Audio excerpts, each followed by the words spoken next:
1998 সালে আজকের এই পবিত্র দিনে সর্বভারতীয় তৃণমূল কংগ্রেস প্রতিষ্ঠা হয় মমতা বন্দ্যোপাধ্যায়ের হাত ধরে। আজ তার 28তম প্রতিষ্ঠা বার্ষিকী। এই প্রতিষ্ঠা বার্ষিকীতে আমাদের এই মুহূর্তে মূল লক্ষ্য, এই নৈহাটি বিধানসভায় উপনির্বাচনেও আমরা প্রায় 50,000 ভোটে জয়লাভ করেছি। অর্থাৎ মানুষের মধ্যে আমাদের দায় এবং দায়িত্ব দুটো আরও বেড়ে গেছে।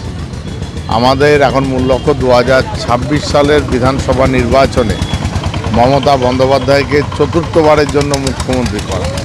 এই চতুর্থবারের জন্য মুখ্যমন্ত্রী করার জন্য আজকের এই 1 জানুয়ারি দলের প্রতিষ্ঠা বার্ষিকীতে আমরা শপথ নিচ্ছি যে পশ্চিম বাংলায় এর আগে যেমন 219 জন বিধায়ক ছিল, পরবর্তীকালে ওটা বেড়ে 227 হয়েছে। 250-র বেশি বিধায়ক নিয়ে মমতা বন্দ্যোপাধ্যায় পশ্চিমবাংলায় চতুর্থবারের মুখ্যমন্ত্রী হবে।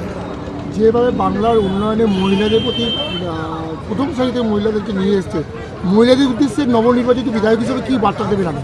না, মমতা বন্দ্যোপাধ্যায় মহিলাদের আগাগোড়াই আলাদাভাবে গুরুত্ব দিয়ে থাকেন। এই ক্ষেত্রেও তাই। মমতা বন্দ্যোপাধ্যায় নিজেও একজন মহিলা মুখ্যমন্ত্রী। তিনি বাংলাকে যেভাবে পরিচালনা করছেন, বাংলার উন্নয়ন যেভাবে করছে, তাতে বাংলার মানুষ আরও আশীর্বাদ করবে আগামী দিন।